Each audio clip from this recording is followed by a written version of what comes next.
Now we'll come to one question which is based on this paragraph, that cash flow should be first estimated in foreign currency where it is generated in foreign currency. Use the discount rate that is applicable for foreign currency cash flow. The discount rate applicable for foreign currency cash flow may be different for the functional currency because the risk premium and the risk-free rate in a foreign country may be different from the home country. Like why this discount rate is different in this problem between India and USA? So maybe because in India the risk-free rate is 8%, whereas in USA the risk-free rate, let us say 3%. And then they are adding 7% risk premium. This is just a rough example why the discount rates are different. Because their basic rate of interest, that is risk-free rate, may be different in two countries. Okay, so now have you identified this question? Question number 41. Is the answer also there? Achha, 45. Is the answer also there? On March 31st, 20x1, XYZ Limited makes following estimate of cash flow for one of its assets located in USA. Then year is given, cash flow is given. Following information has been provided. So these are the next 3-year cash flow. And discount rate is given 15% in India, functional currency, and USA foreign currency 10%. Exchange rates are as follows. Spot rate, this is called spot rate 31st March 20x1, and these are the expected exchange rate of future period. So now the question is calculate the value in use. Well, calculate the value in use as on 31st March 20x1. Now the first thing we need to decide, what will I do? First, should I convert foreign currency into rupees by applying this rate, or first compute the present value of the foreign currency? So first we'll compute the present value of the foreign currency at which rate? At 10%. Is it right? So take on your calculator 80 divided by 1.10. 72.73. 100 divided by 1.10, 2 times press equal to memory plus 20 divided by 1.10, 3 times equal to memory plus, add all the three number, 170 point around 40 approximately. This is the present value of future cash flow you will get from foreign project. And then you have so many rate of exchange. Which rate will apply to solve the problem? Spot rate. This is already now present value. So I'll multiply by the spot rate only, 45. And how much this comes to? This we will call value in use. Only this much we have to compute. Value in use. Now we'll come to discount rate discussion. So those questions we are completing, you tick mark. Discount rate to be used. Point number 1, keep in mind it will be pre-tax discount rate. Pre-tax discount rate means do not consider tax deduction or tax benefit.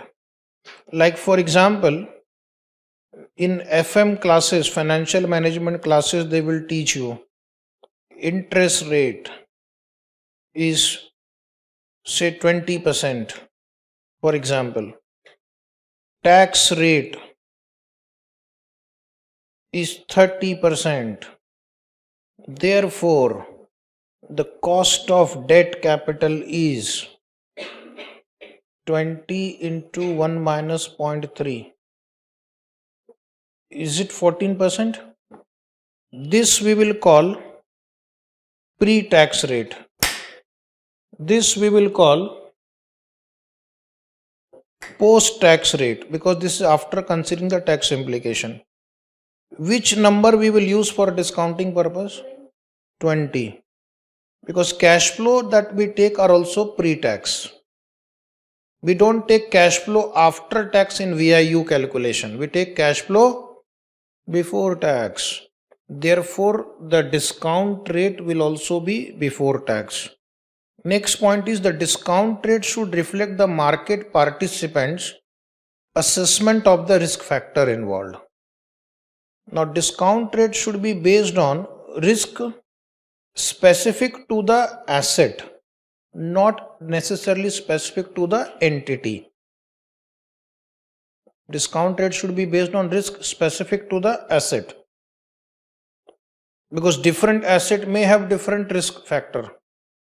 One project may be cement production, one CGU is cement, one CGU is space tourism. That means take money from people, train them and take them to space, keep them for 1 or 2 hours, come back.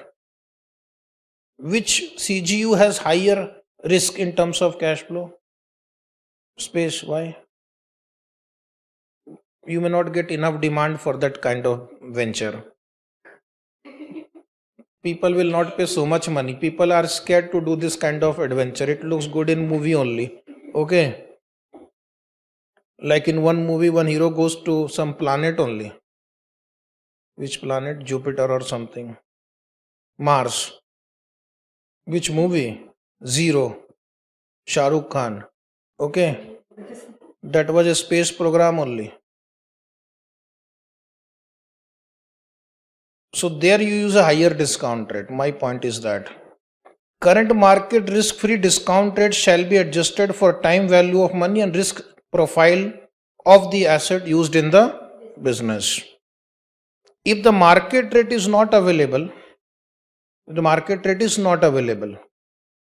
the entity may adopt the following rates and adjust for the various risk factors such as country risk, currency risk.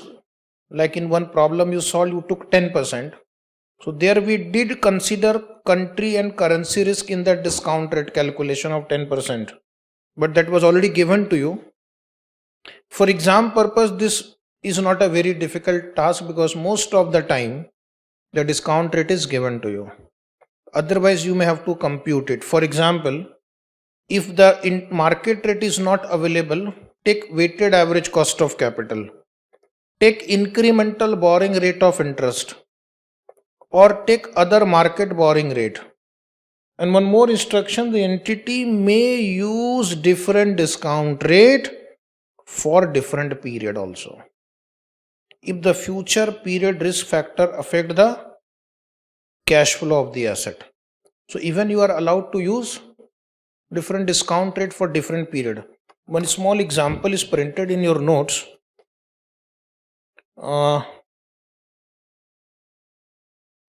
Come to question number 47. Question number 47. There is a problem where multiple discount rates are given. And then you should be able to solve this question. Cash flow of rupees 1000 may be received in 1 year, 2 year, 3 year. And then with probability of 10%, 60% and 30% respectively. Calculate expected cash flow assuming applicable discount rate is 5%, 5.25% and 5.5% in year 1, 2, 3.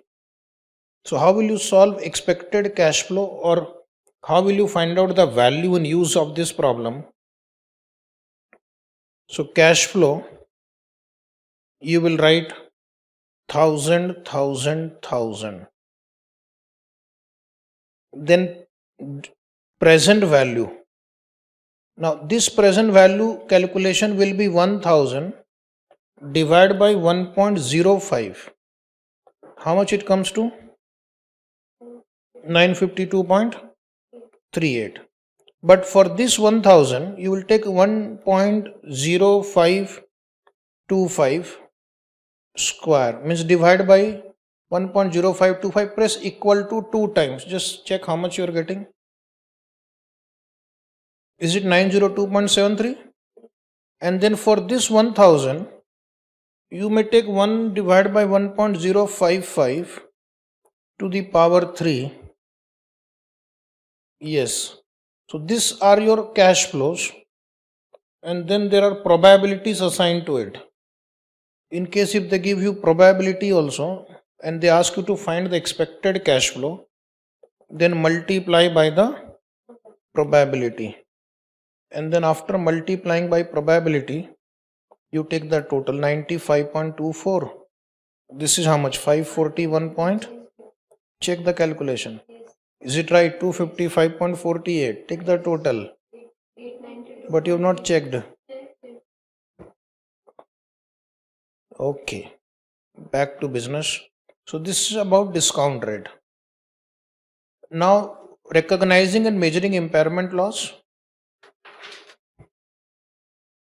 If you have read this chapter so far carefully, you would have noted this chapter is going to apply to either property, plant, equipment assets or intangible assets, because others are exempt.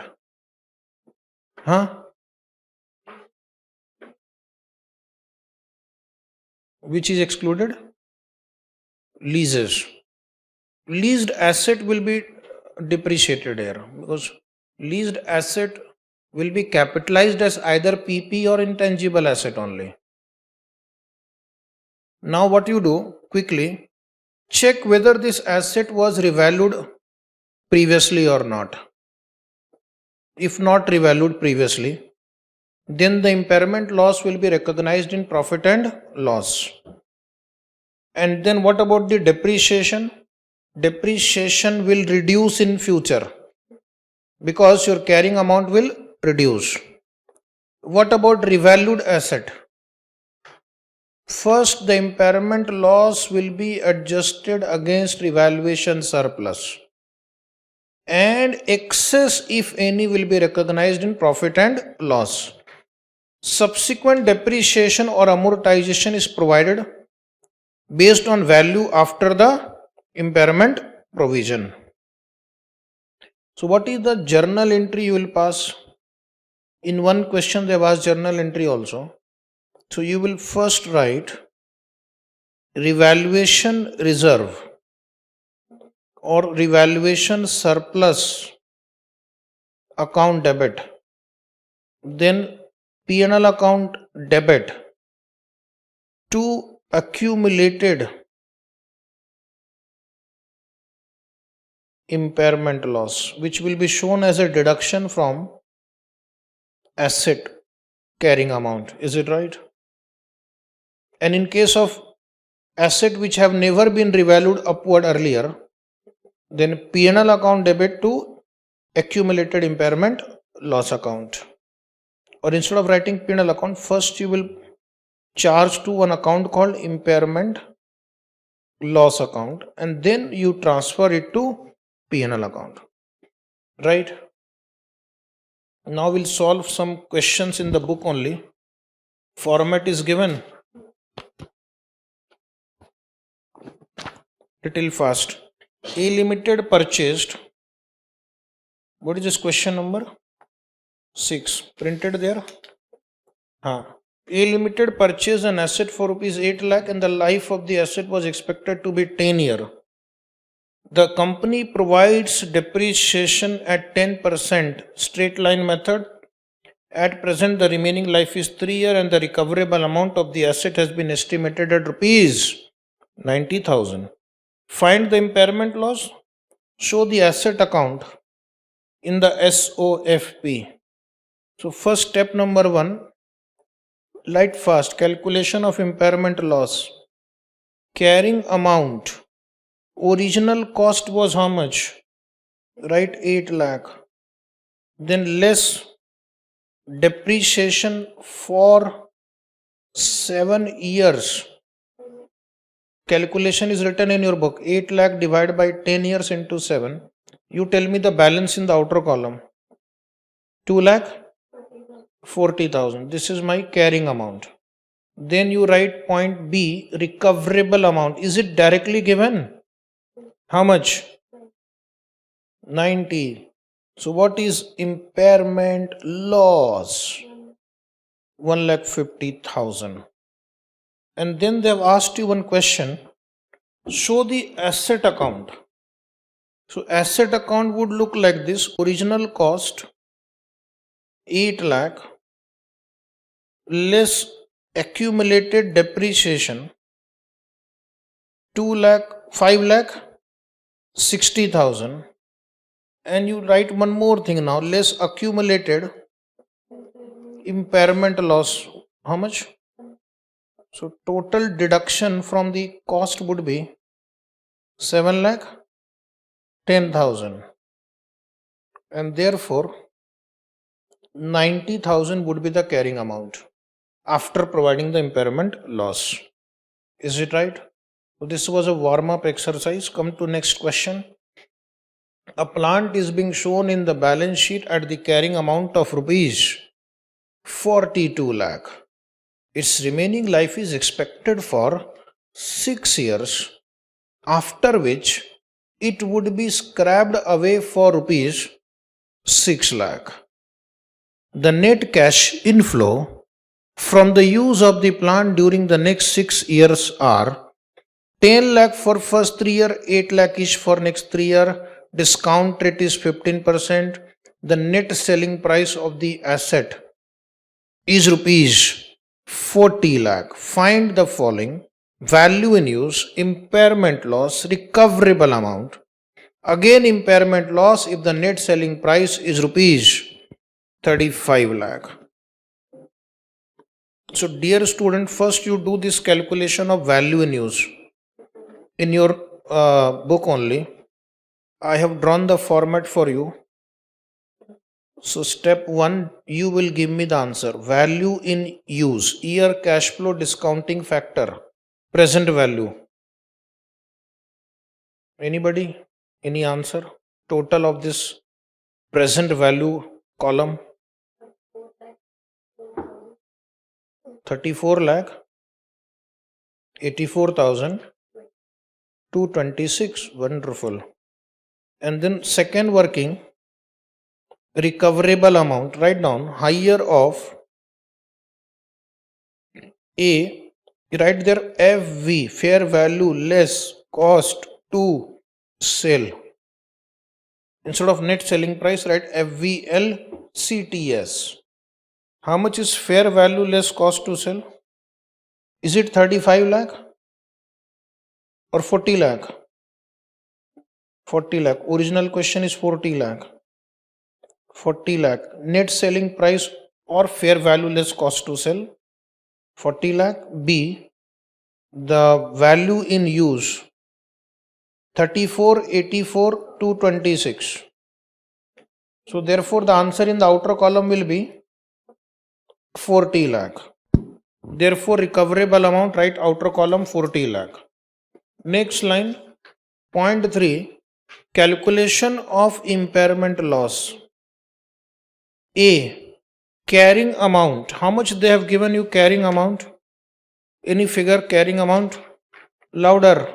42 lakh. B, recoverable amount 40 lakh. C, impairment loss, write down 2 lakh. And then there is a case number 2.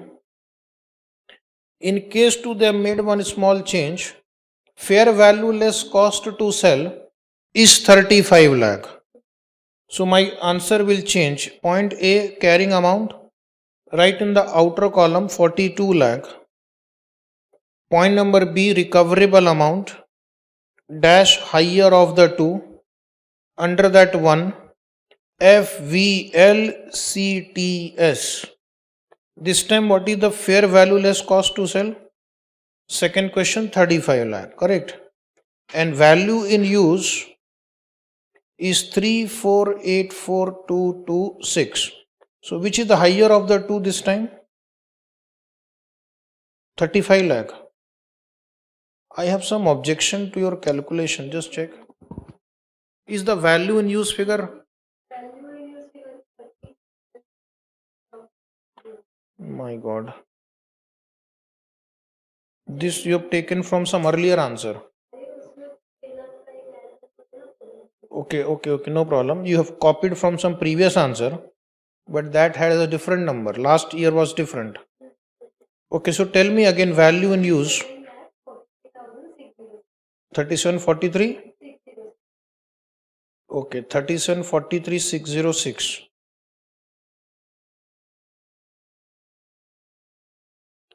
Come back to the last part of this question. Because a student was very lazy, that student did not take the effort to do the calculation again.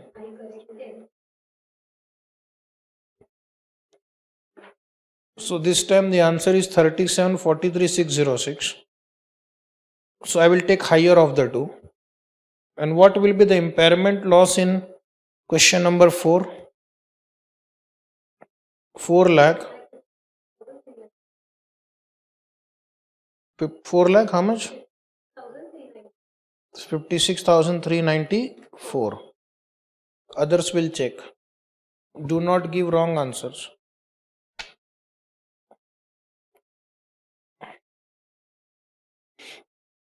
So this is your answer of this question number 7. Now on the screen fully. Those who have done will start reading question number 8. Next question on a revalued asset. The following information is available in respect of an asset. Cost of the asset is 28 lakh. Life 10 years, salvage nil. Remaining life 3 years. Means how many years are over? 7 years are over. Upward revaluation done last year is 7 lakh. The current carrying amount is 13,65,000. Recoverable amount 6 lakh. Very good. The asset is impaired at the end of the year and then the depreciation for the current year is charged. Find out the impairment loss and the depreciation for the current year. Also give the treatment of impairment loss. So you complete the table there. Also give the treatment we'll discuss. First you tell me what is the carrying amount of this asset in current year? 13,65,000.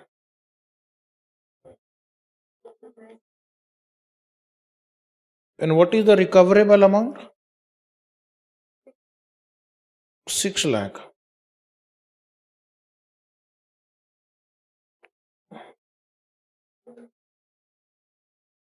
Whatever carrying amount they have given you, use it and solve, okay? But do not apply your own intelligence. Even though it is wrong, yes or no? So what is impairment loss? Maybe the asset was acquired after some months, okay? So they may not have provided for full year. So what is impairment loss now? Yes. Sometime when you draft the question, you don't realize the implication. Then you have, this is a revalued asset. So impairment loss will be charged to first revaluation reserve. How much is the balance in revaluation reserve?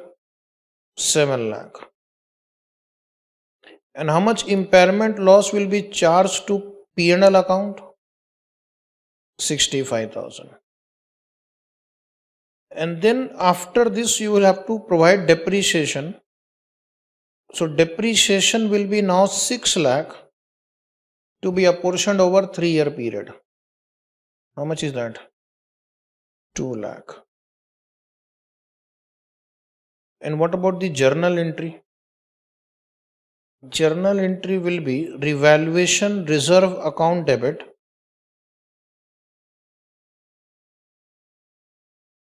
7 lakh, P&L account debit, 65,000, 2 accumulated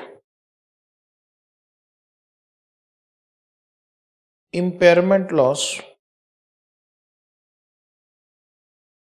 7 lakh, 65,000.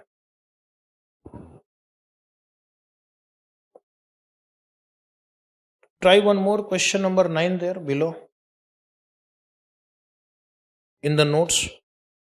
Question number 9. A Limited purchased an asset on 1112 for rupees 12 lakh with expected life of 8 year and 0 salvage value for the first 3 year, that is up to 31/12/14. The asset has been depreciated as usual. During January 15, there is an indication of impairment loss. Company has procured the following information: fair value less cost to sell 6,70,000. Cash flow per annum from 2014 to 2019 1,80,000. Discount rate 15%. Find value in use, recoverable amount, impairment loss, revised carrying amount, and the depreciation for 2015. Given that there is no change in the expected life of the asset. So you follow me. First, working note 1, calculation of value in use. First is annual cash flow. Each year annual cash flow is how much? 1,80,000, right? PV annuity factor 15%, 5 years. Try on your calculator. Increase the speed. Come on. 15% 5-year annuity factor 3.3522. Therefore, value in use, A into B, multiply 6,03,388. Very good. Then immediately go to recoverable amount calculation. Under that, higher of A, fair value less cost to sell. How much is that given? 6,70,000. Value in use 6,03,388. So what will be the higher of the two? 6,70,000. And then point 3 is impairment loss. Carrying amount, original cost, right, 12 lakh, less depreciation 12 lakh divided by 8 years into 3 years. How much is that? So far you have provided 4,50,000. Is right? So what is the balance of carrying amount? 7,50,000. Point number next, recoverable amount 6,70,000. Therefore, impairment loss 80,000. Revised carrying amount 6,70,000. Depreciation. Now the remaining life is 5 year only, but the revised carrying amount is 6,70,000. So annual depreciation will be 1,34,000. Done. Some questions we will discuss. If they are printed, then we will discuss. Which is this question number? Venus Limited. Search for Venus.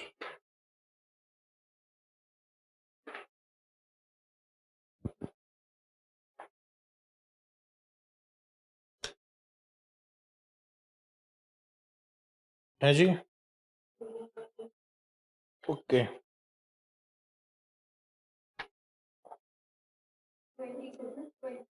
22.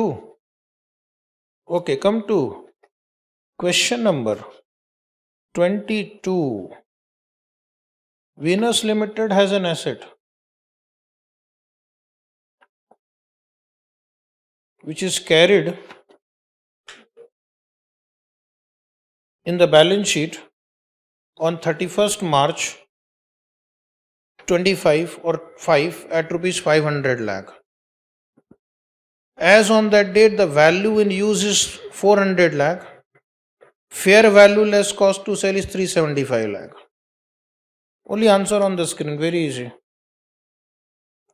So first tell me, what will be recoverable amount in this problem? Higher of the two. Value in use 400 lakh, net selling price 375. So recoverable amount is, impairment loss will be carrying amount minus recoverable amount, 500 minus 400 equal to 100. Past journal entries for the impairment loss. So what entry we will pass? Impairment loss account debit to accumulated impairment loss account 100. And then we will transfer to P&L account. Profit and loss account debit to impairment loss account 100. And what was the other question in this? So how the impairment loss will be shown in the balance sheet. So then you will write cost or carrying amount 500 lakh less accumulated impairment loss 100 lakh, and therefore net carrying amount is 400 lakh. Try one more question. After Venus, let us go to Saturn.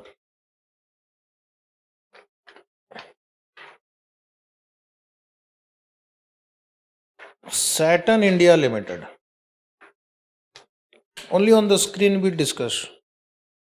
Is reviewing one of its business segment for impairment. The carrying value of the net asset is 40 million. Management has produced two computations for the value in use of the business segment. The first value of 36 million exclude the benefit to be derived from a future reorganization. But the second value of 44 million includes the benefit to be derived from the future reorganization. This is based on that paragraph which said future reorganization has to be ignored. There is not an active market for the sale of the business segment. Whether the business segment needs to be impaired. Carrying amount 40 million. If I take 36 million, your answer is yes. If I take 44 million, the answer is no. So what is the answer? So this is a question they have asked, and this will be a part of a case study problem. The benefit of the future reorganization should not be taken into account in calculating the value in use. Therefore, the net asset of the business segment will be impaired by 4 million because the value in use of 36 million is lower than the carrying value of 40 million.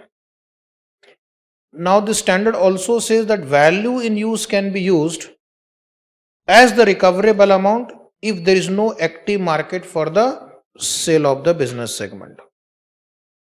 So, one relaxation is allowed by the standard. If there is no active market and you can't find fair value less cost to sell, then the value in use can be used as a recoverable amount. Okay. Now we'll solve one more question. Mars Limited. Arey, what is happening today? Not there? Okay, just ignore. This is a simple one. What should be done if an individual asset's recoverable amount cannot be determined? Go to the next higher level of group of asset which generates cash flow, which are largely independent of cash flow of other assets. Okay. So this is a practical challenge. Finding recoverable amount of individual asset is not easy, because in today's world very few asset will generate independent cash flow, and that can happen in a very small enterprise. You have only one bus, for example, and you are earning revenue from that bus, so then it generates independent cash flow. But then a company running only one bus will not apply IFRS. Okay. And if it has got hundreds of buses, then it may not be easily possible to find out the value in use of a single asset. Then we have to take a group of asset which generates independent cash flow. Or take the example of a factory where you have so many assets which work together to generate output. So getting the value in use for individual asset is a difficult task. So therefore we have to go to cash generating unit, means a group of asset in which this individual asset belongs, which we think might have been impaired. So if I think this computer is impaired, I'll take this classroom which includes this computer also for impairment testing. And when will the CGU be impaired? Same logic. If the carrying amount of CGU is more than recoverable amount, right? Now, which are the assets we will include in the carrying amount of CGU? Carrying amount of CGU shall include all and only those assets which are directly attributable or allocated to the CGU. So again, in this case, you have to make a list of the asset which have to be included in that CGU. What about the liability?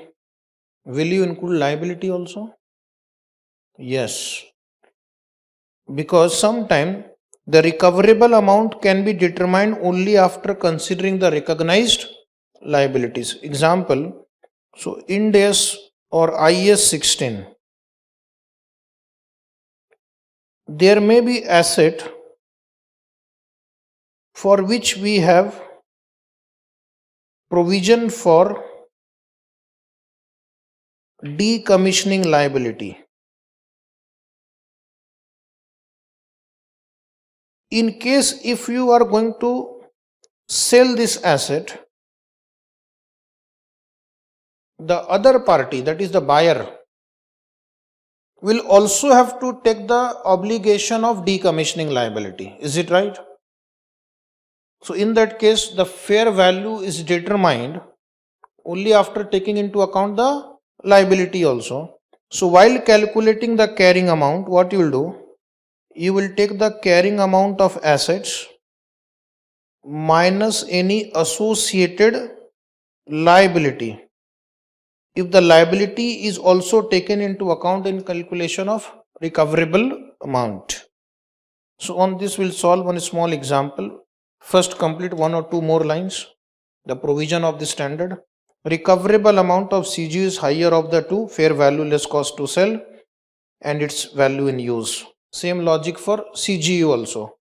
Fair value less cost to sell is the net of fair value of all asset as considered to determine the carrying amount and minus the fair value of liabilities if any, less the cost to sell.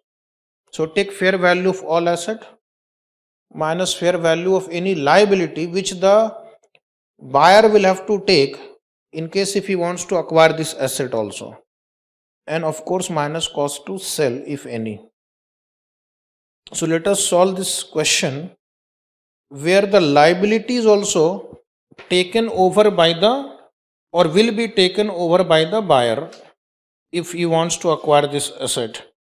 A mining company, question number 10, has been given permission to carry out excavating operation for 5 years, at the end of which the mine has to be filled up again and the entire land has to be landscaped.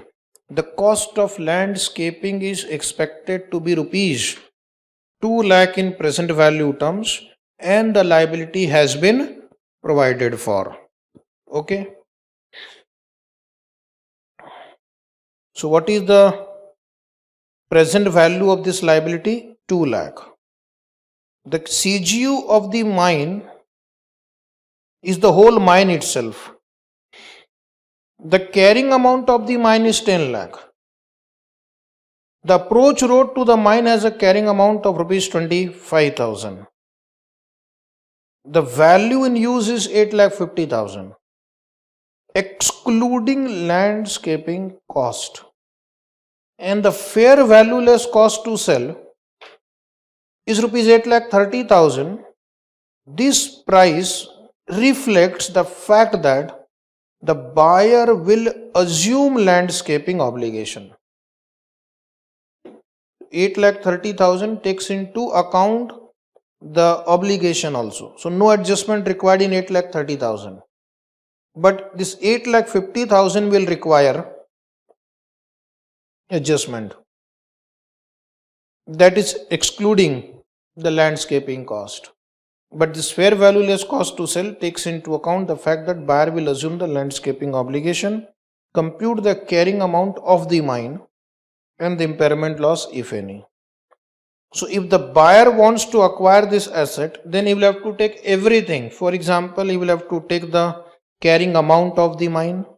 He will have to also take the approach road to the mine, and he has to also take the liability. So first you tell me what is the carrying amount. Write down carrying amount first, step 1. Carrying amount will be all those assets and liabilities which will be taken over by the buyer. So under that we have to write first carrying amount of the mine. Carrying amount of the mine 10 lakh. Also add carrying amount of the approach road. That also add 25,000. Minus landscaping cost obligation. Minus landscaping cost obligation in bracket 2 lakh. Therefore, carrying amount for assessment of impairment loss. Therefore, carrying amount for the assessment of impairment loss 8,25,000.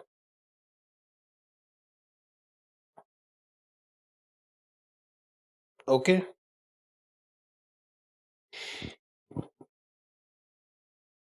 Next line, write recoverable amount is under that higher of value in use. Value in use is 8,50,000 minus 2 lakh also. We'll allocate this 2 lakh to this also, because this does not include the liability. So 8,50,000 minus 2 lakh is 6,50,000. Fair value less cost to sell is already after considering the obligation 8,30,000. Hence the mine is not impaired. Why the mine is not impaired? Because recoverable amount will be 8,30,000. Carrying amount is 8,25,000. Since recoverable amount is more than carrying amount, mine is not impaired. Hence the recoverable amount is rupees 8,30,000. Hence the recoverable amount is rupees 8,30,000. Hence no impairment loss.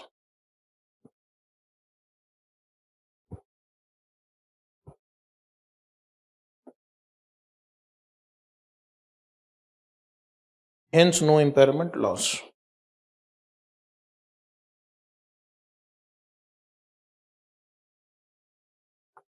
Understood? And then this is already we have discussed. Recoverable amount of the CGU is higher of the two. Fair value less cost to sell and value in use. Next is goodwill. So there are few paragraphs specifically dedicated for goodwill impairment. IFRS 3 business combination says goodwill will not be amortized. Goodwill will be tested for impairment annually. Is it right? How does goodwill appear in our books? Can we only purchase goodwill? Only goodwill, nothing else. No. Can we create goodwill in the books? We have so much goodwill. That also we can't do. Then how does goodwill come in the books? Goodwill comes in the books through business combination. Is it right? That is when you acquire a business. When you acquire a business, not asset. When you acquire a business and the consideration paid is more than the net asset acquired, it is goodwill. So therefore, goodwill is associated with the business acquired. Goodwill is associated with the business acquired. Goodwill on its own cannot be transferred. So therefore, you can't calculate the fair value less cost to sell or value in use of goodwill. It has to be allocated to the businesses, to the CGUs, to the group of asset which we have acquired. Is it right? And then test the goodwill for impairment. So only goodwill impairment is also not possible, that you will take carrying amount, recoverable amount, therefore impairment loss. Not possible. You can't calculate the recoverable amount of goodwill. You have to allocate it. So one principle that we have already repeated multiple times, goodwill will be tested for impairment annually, irrespective of whether there is indication or not. For other asset, we have to check for indication, but for goodwill, intangible asset with indefinite useful life, then asset which are not yet available for use, for such asset we have to test for impairment irrespective of indication. So what I will do,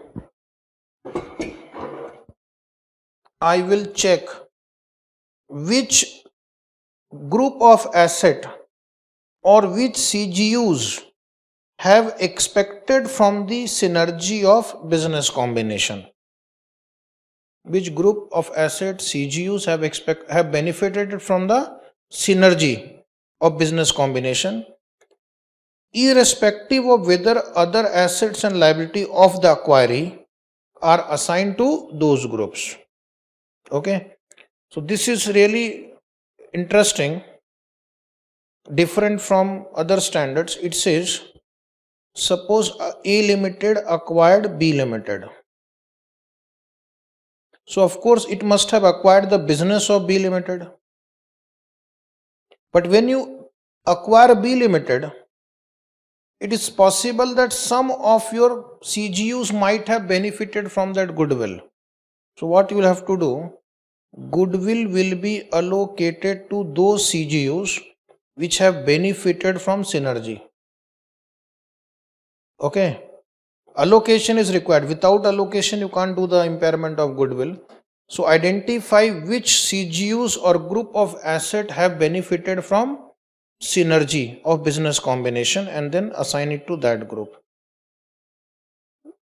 Why allocation is required? Again repeat, since goodwill cannot be segregated from other asset, can only goodwill be sold in the market?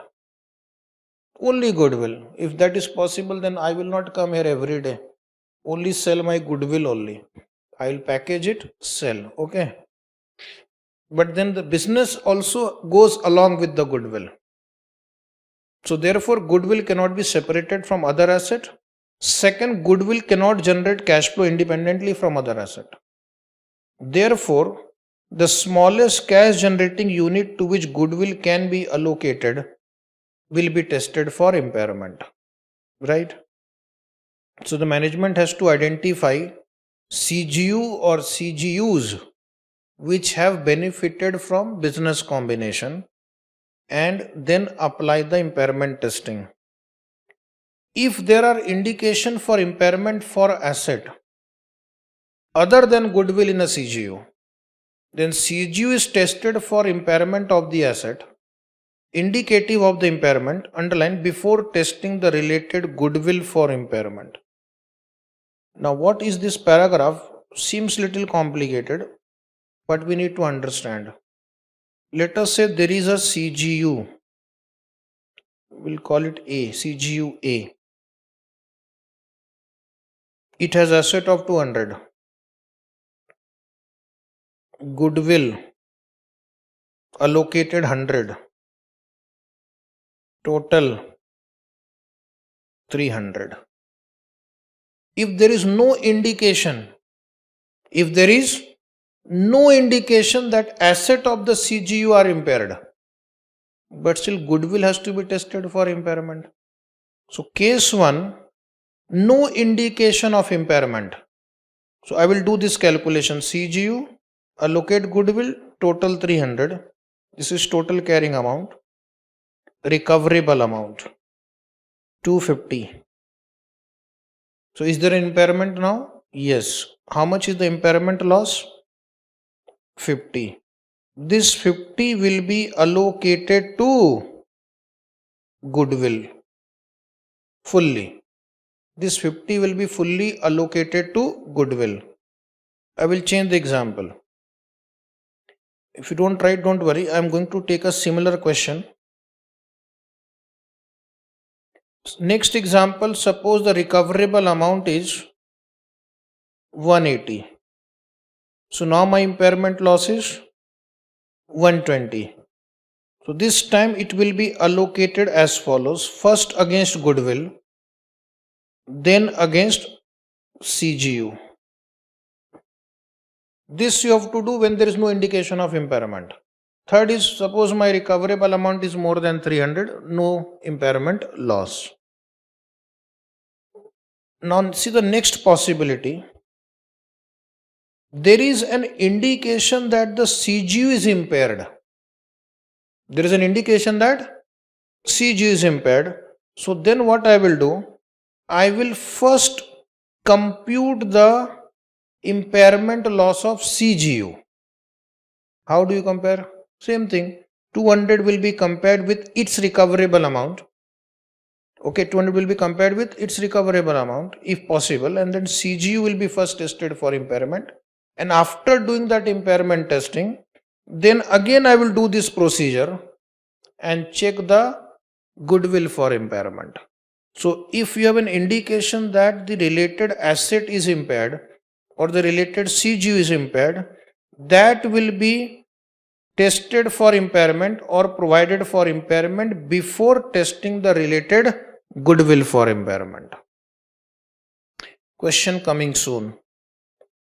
So write this question first. Some details in the question is not printed. A cash generating unit consists of the following asset. Write down fast. Goodwill 14,000. Goodwill 14,000. Machine 1 50,000. Machine 2 40,000. Machine 3 30,000. Conveyor belt 10,000.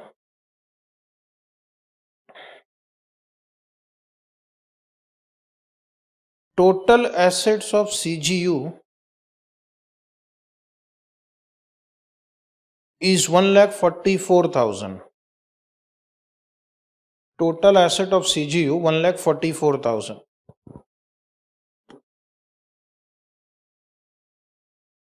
The CGU has suffered an impairment loss of 40,000.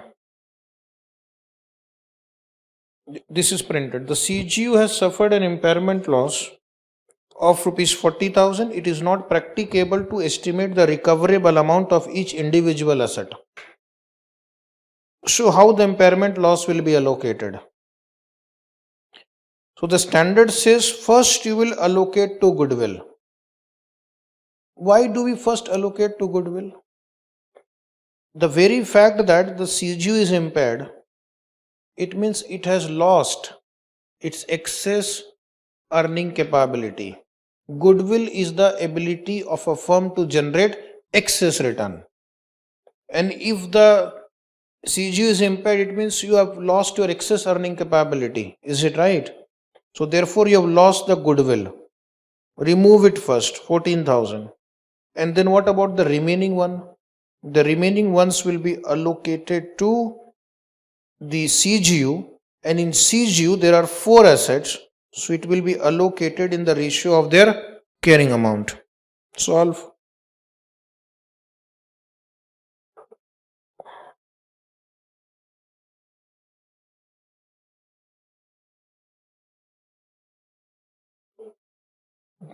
That is question number 12. Write in notebook. Step 1. Step 1. There's only one step, don't worry. Write a note first in the notebook. If it is not practicable to estimate the recoverable amount of each individual asset, if it is not possible to estimate the recoverable amount of each individual asset, the impairment loss is to be allocated as follows. The impairment loss is to be allocated as follows.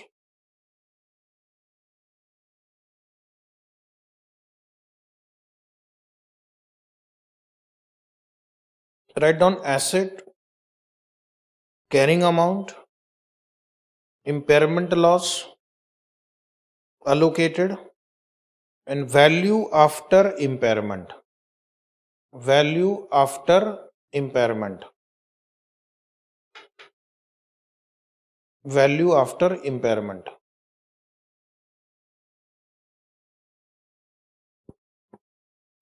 So write down these 4 items, 5 items again in the same sequence.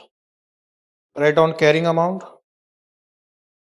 Then what you will do, first 14,000 you write in this goodwill, and remaining amount you apportion in this ratio.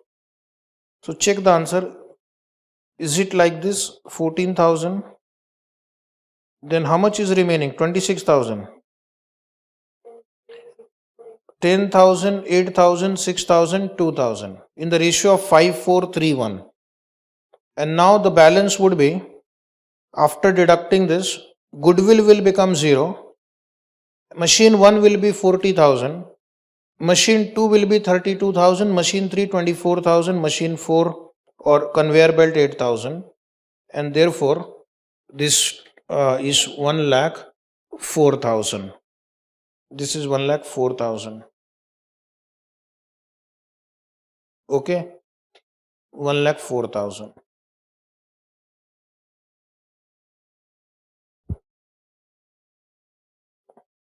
Done. Now come to that question number 12 where you have to put some values there. A cash generating unit has these net assets. Similar problem. Goodwill, write down there 10 million. Property 20. Plant and equipment 30. Total 60.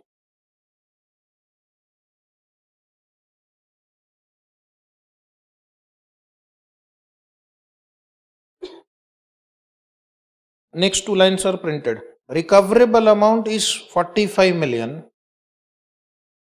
This time they have not given the impairment loss. You have to calculate. And then allocate the impairment loss. So is the CGU impaired first? Yes, carrying amount 60 is more than recoverable amount 45. So dear student, first you will allocate the impairment loss to goodwill 10 and then remaining 5 in the ratio of 2:3. So property allocate 2, plant you will allocate 3. Done. So what are the carrying amount after the impairment loss allocation? Goodwill will become 0, property will become 18, plant will become 27, total will be 45.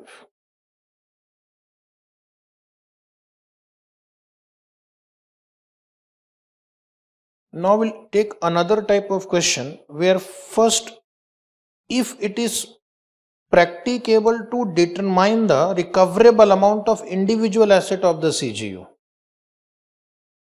In the previous two examples that we solved, it was not possible to find the recoverable amount of individual asset.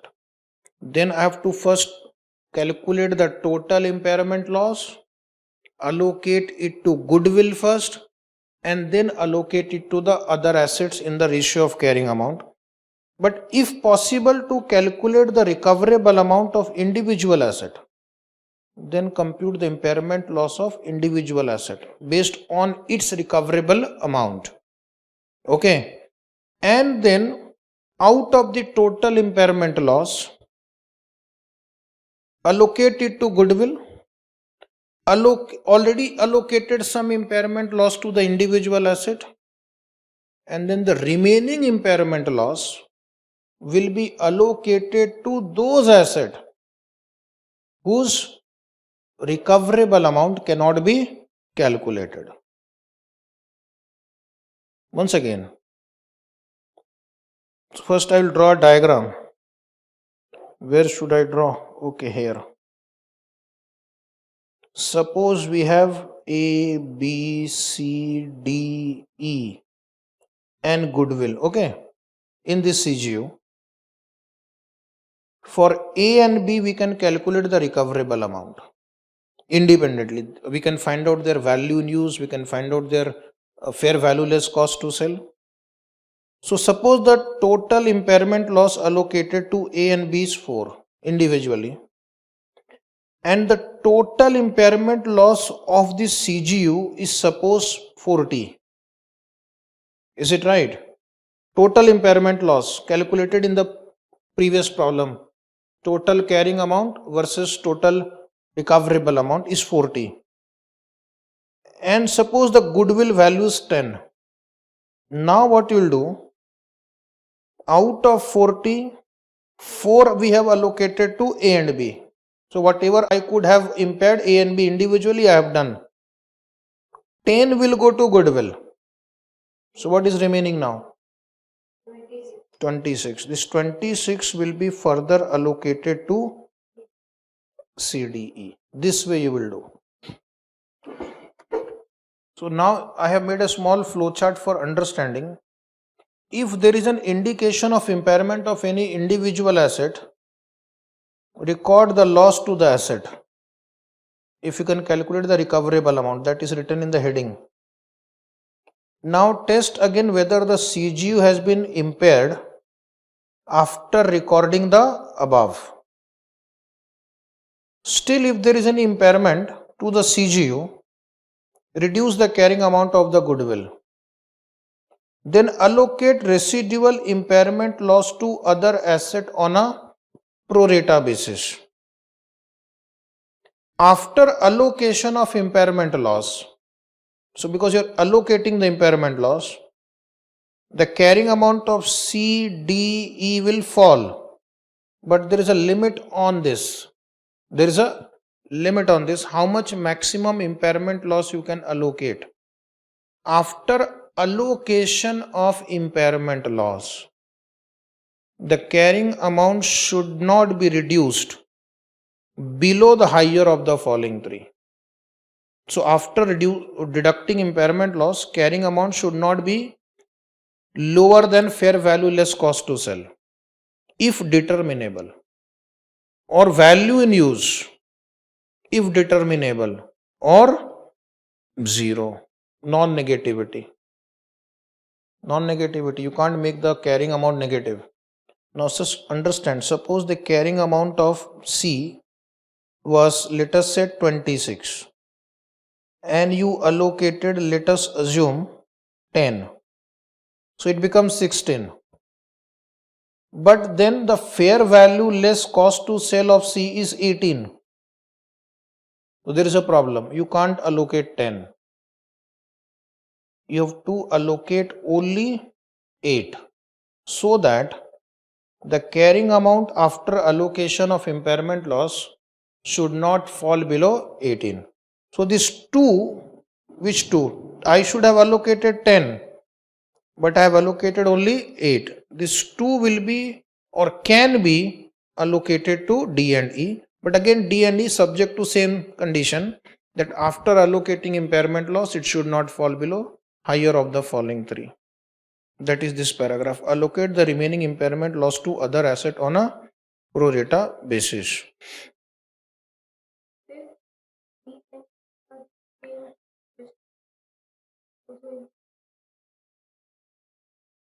That's a good question. The student has asked a question. Suppose in D and E also we are having a similar situation. So it means some impairment loss cannot be allocated. So that will lapse. Means nothing to be done. Only what can be allocated, pass entry with respect to that much amount. If some impairment loss cannot be allocated, then ignore it. What is the sequence of allocation of impairment loss in case of CGU? First goodwill and then to other assets of the unit, pro rata. But after allocating pro rata, the carrying amount of individual assets should not be reduced below the higher of the following 3. Fair value, less cost to sell, if determinable, value in use, and 0. 0 to ensure that you don't get a negative amount. Now one more question quickly. Solve.